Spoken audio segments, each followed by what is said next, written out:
j'espère que vous allez bien. Alors aujourd'hui on se retrouve pour la vidéo tant plébiscitée des fameux petits carrés de papier glacé blanc. Enfin carrés, je devrais plutôt dire rectangles puisqu'ils font 10 par 14. Mais du coup je vais vous montrer comment je procède pour placer ces papiers sur une toile, donc avec une colle double face, mais aussi du coup avec le papier transparent. Parce que comme je l'ai déjà expliqué dans plusieurs vidéos, maintenant j'utilise ces papiers partout. Et j'ai envie de dire encore plus sur les papiers avec le double face, puisque j'ai remarqué que lorsque je reçois une toile comme ça, que je l'ouvre et que je la referme, malgré si j'enlève bien les bulles d'air, je ne sais pas s'il y a la colle, des fois justement en voulant mettre trop bien à plat, on ne tire pas un peu sur la colle et du coup ça crée les rivières. Je ne sais pas, franchement je ne suis pas une spécialiste de la colle. Et moi désormais maintenant je remplace systématiquement le papier double face par mes petits carrés. Déjà aussi pour une question pratique, puisque ça, 10 par 14, moi ça me fait une section diamant painting. Voilà. Alors parfois j'en fais 2 par jour, ça dépend de mon temps. Dans tous les cas, je vous montre comment faire. Donc là j'ai pris une toile 40 par 60. Il me semble que c'est celle que Audrey m'avait offert pour le swap. Donc là je retire complètement mon papier. Vous voyez, là, j'ai des rivières et je pense... Il faudrait que j'aille revoir l'unboxing, mais je ne suis pas certaine que j'en avais autant. Et pourtant, la toile est restée bien à plat dans ma pochette à dessin. Elle n'a pas été manipulée ou quoi que ce soit. Donc, bon, là, en tout cas, je ne vais pas m'occuper de casser les rivières. Je les casserai au fur et à mesure. Je suis vraiment là pour vous faire une vidéo pour vous montrer comment je procède pour placer les papiers.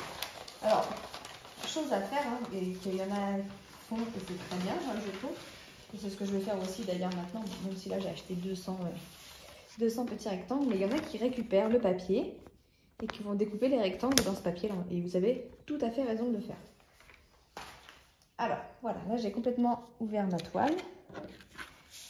Alors, la chose à savoir, déjà, recto, verso, il n'y a pas d'importance, le papier est glacé des deux côtés. Donc ça, là pour j'ai du mal à parler ce matin. J'ai 200 petits rectangles pour 13 €. Alors ça peut représenter un coût, mais sachez que une fois que vous les avez enlevés, vous pouvez les replacer à l'infini, quoi. Bon, sauf quand ils deviennent un petit peu trop sales ou trop abîmés, il faut les changer. Mais très honnêtement, ça ne se salit pas facilement. En plus, c'est du papier glacé, donc un petit coup d'eau dessus et c'est bon. Donc voilà. Bon, alors là, j'ai ma toile. Alors la chose la plus chiante ou compliquée, ça dépend comment on voit la chose, c'est d'essayer quand même de caler le rectangle de façon à ce que ce soit... Enfin, moi, vu que je travaille sur des toiles carrées, après même sur des toiles rondes, ça doit être encore un peu plus compliqué. Mais c'est d'essayer de caler le papier de façon à ce que vous n'ayez pas de... Vous ne soyez pas au milieu d'une ligne, quoi. Donc, c'est ça qui est le plus chiant. Mais en soi, c'est pas non plus très, très compliqué. Après, le tout, c'est de bien les aligner. Donc voilà, là je place mon premier. Je vais chercher une petite carte pour aplatir. Bon, bien sûr, il y a toujours des bulles d'air aussi, il faut bien sûr les chasser, hein. Voilà, là j'ai placé mon premier. Alors je ne sais pas si vous voulez que je vous rapproche un petit peu. J'aurais peut-être dû vous mettre un peu plus près. Bon après... Oh les belles rivières. Là vous les voyez bien. Ouais, c'est con. C'est con, c'est con. Bon après elles ne sont pas non plus trop méchantes, hein. Mais voilà. Donc, vous voyez, là, je me suis bien mise en bord de ligne. Et en haut, c'est pareil. Bon, bah après, c'est tout simple, hein. Je viens continuer à mettre mes petits papiers. Alors, faites attention qu'il n'y ait pas trop de jours entre les deux, j'ai envie de dire. Après, c'est pas forcément le plus évident, mais voilà. Après, vous les mettez dans ce sens... Vous ne me voyez plus. Je vais monter. Que vous les mettiez dans ce sens-là ou de ce sens-là, ça n'a pas d'importance, hein.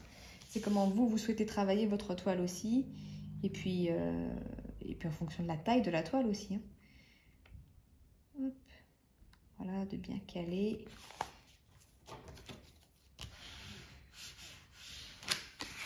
Bon, je suis un peu dégoûtée pour toutes ces rivières là. Je vous avoue que vous voyez, par curiosité, je vais aller revoir l'unboxing pour voir s'il y en avait autant ou si c'est moi qui les ai créés en refermant ma toile. Ça me blase un petit peu quand même tout ça. Parce que quand on reçoit des toiles en bon état et qu'on crée les rivières nous-mêmes, C'est un peu frustrant quand même, quoi.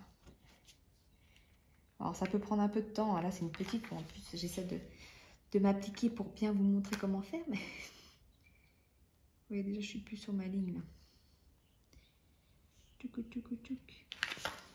Après, c'est pas évident de toujours rester en phase avec les... Voilà, j'ai un beau creux, là. De rester en phase avec le quadrillage. Là, par exemple, je suis pas restée dans mon alignement au moins de ce côté-là, ce serait bien. Hop. Alors oui, ça demande un travail de préparation, mais bon, moi après, ça ne me dérange pas plus que ça. Je préfère ça plutôt que de cramer ma toile, si je peux dire ça comme ça, à cause de rivière.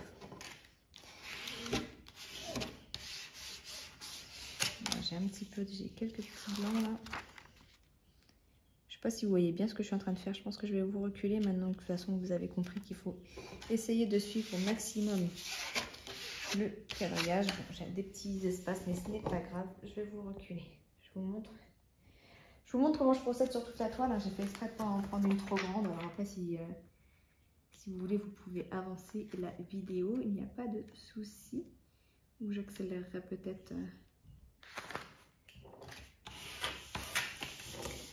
Pas des plus évidents, hein, je vous avoue. Hein. Mais après, c'est tellement plus simple de juste retirer son petit papier. Votre section, elle est déjà prête. Et ça, j'avoue, c'est cool. Donc, ça colle de partout. En plus, ça colle fort le double face, contrairement à la colle coulée. Je trouve qu'il y a moins d'adhérence. Hop, voilà. Après, si jamais ça vous fait des sections trop grandes, moi je sais qu'ils en vendent, je crois, des plus petits, peut-être des 8 par 10, je sais plus. Ils en vendent encore des plus grands, c'est à vous de voir. Hein. Ou après, vous pouvez tout simplement les recouper vous-même. Hop, voilà. Là, on continue.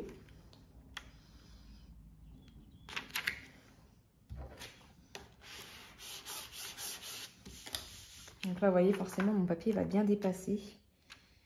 La toile n'est pas...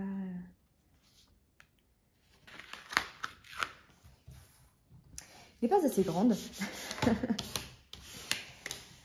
Les papiers sont trop grands, je devrais plutôt dire ça. C'est pour ça que d'en avoir de plusieurs tailles, c'est pas plus mal pour s'adapter aussi au format de la toile. Mais bon, c'est pas toujours... on trouve pas tout hein, non plus. Hein.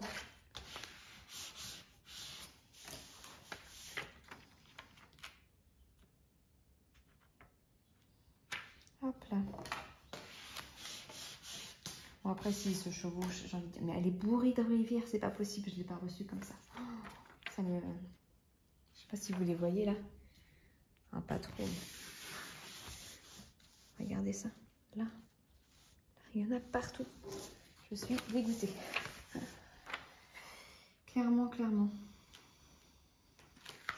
Mais ouais, par curiosité, j'irai revoir le unboxing parce que je suis pas certaine de l'avoir reçue dans cet état-là. Je crois qu'elle en avait quelques-unes, mais pas autant, quoi. J'aurais fait ça dès le début. Je pense que je n'aurais pas eu ces problèmes. Mes histoires de petits papiers, là. Hop, alors, la dernière ligne. C'est pas assez grand dans ce sens-là, tant pis. Je reste comme ça. Ça va dépasser, mais tant pis. Après, je vous montre du coup avec le papier transparent, parce qu'avec le papier transparent, je ne procède pas exactement de la même façon. Et je vais vous expliquer pourquoi.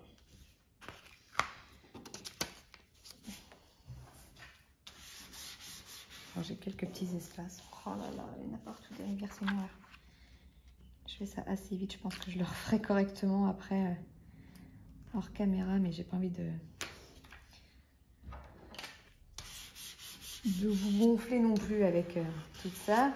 Surtout que je le referai dans une autre vidéo un peu plus tard également. Je vous remontrerai la technique, mais bon, après voilà, hein, ça reste assez simple à faire en soi. Après voilà, c'est à vous d'adapter vos papiers suivant comment vous voulez les ajuster à la toile. Alors sur une toile en papier, en colle double face, j'enlève tout, je m'embête pas. Et vous allez voir que sur le papier transparent, je fais un petit peu différemment. Parce qu'en soi, ce qui me dérange dans le papier transparent, c'est le fait de ce papier qui fait beaucoup de bruit et qui est chiant, on ne voit pas la section qu'on fait. Voilà, là j'ai fini de mettre ma toile entièrement. Bon là j'ai des petits espaces, je remettrai bien après. Et voilà, là elle est prête.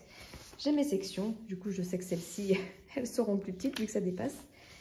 Mais voilà, ça, ma toile est prête. Je peux l'attaquer, j'ai mes sections préparées et je ne crains plus rien. Je vous montre avec les toiles en papier transparent. Avec le papier transparent, il n'y a pas de risque de rivière. Enfin, beaucoup moins, tout du moins, j'ai entendu dire qu'il y en a qui avaient réussi à en choper. Mais... là, ce que je fais, je laisse le papier transparent au maximum quand même. Voilà, moi ce qui m'énerve avec ça, c'est uniquement que lorsqu'il est comme ça, je ne vois pas. Enfin, c'est difficile de distinguer, puis ça ne tient pas en place, voilà, il faut mettre les aimants, et ça me fatigue. Donc ce que je fais, c'est que je pars sur une largeur de 2 ou 3. Après ça dépend, voilà, c'est pareil si vous n'avez pas beaucoup de papier comme ça, et que vous ne pouvez pas recouvrir toute votre toile, surtout en papier transparent, laissez-le et remettez-en au fur et à mesure que vous avancez. Donc moi je mets des bandes de 2 ou 3. Généralement je finis une bande, j'en mets une. Voilà. Et je laisse le papier transparent en place. Ça protège la toile tout pareil. Et puis bah, vu qu'il n'y a pas de rivière, voilà, c'est pas pareil. Mais vu que j'aime bien avoir mes sections toutes prêtes et savoir où je suis, avec le papier transparent, comme je vous dis, c'est plus compliqué de voir. Là au moins je vois bien ma zone. J'en profite pour vous montrer ma belle jasmine que j'ai un petit peu délaissée ces temps-ci, mais enfin voilà, j'en suis là pour l'instant. Le rendu est magnifique, j'adore. Il va falloir que j'avance. Pour l'instant, je suis sur ma toile, je vais vous la montrer. Je suis sur ma toile du chat d'Alice au Pays des Merveilles. Donc ça, c'était une Diamond, enfin c'est une Diamond Art Club. Hein, pareil, normalement, il y avait le papier transparent, mais là sur celle-ci, vu que c'était pas une grande taille, bah, je l'ai retiré partout. Et vu que j'avais racheté 200 papiers, j'ai de quoi faire, donc j'ai recouvert toute la toile. On le devine quand même en dessous le coquin. Mais voilà. Bon, le problème du papier glacé, c'est que ça prend, enfin, quand moi je la laisse sur la table, celle-ci, vu que c'est celle que je suis en train de faire, ça prend la poussière. Mais bon, comme je vous ai dit, un petit coup de chiffon et c'est tout propre. Voilà pour cette petite vidéo. Alors, si vous avez des questions, s'il y a des choses qui ne sont pas claires ou que vous voulez que je vous répète, bah, n'hésitez pas à me laisser un petit commentaire ou à m'envoyer un message en privé. Il n'y a pas de souci, j'y répondrai avec plaisir. Je vous montre vite fait la pose des diamants rouges chez Diamond Art Club pendant qu'on est là.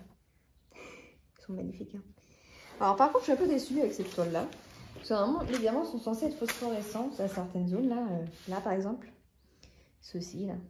Puis bah, sur toute sa tête. Mais alors, très honnêtement, je cherche encore la phosphorescence. Hein. J'ai beau les laisser à la lumière à balle et partir dans le noir après, il ne se passe absolument rien. Donc, je suis un peu dégoûtée. Mais bon, je sais pas, je demanderai à Diamond Art Club s'il y a une technique pour faire apparaître la phosphorescence. Mais en tout cas, moi, je ne la vois pas. Bon, allez. Sur ce, je vous laisse. N'hésitez pas si vous avez des questions, je suis là pour ça, pour vous aider. Je vous mettrai le lien du vendeur chez qui j'ai acheté les petits rectangles. Et puis voilà. Allez, sur ce, je vous laisse, je vous souhaite une belle journée et je vous dis à bientôt. Ciao, ciao.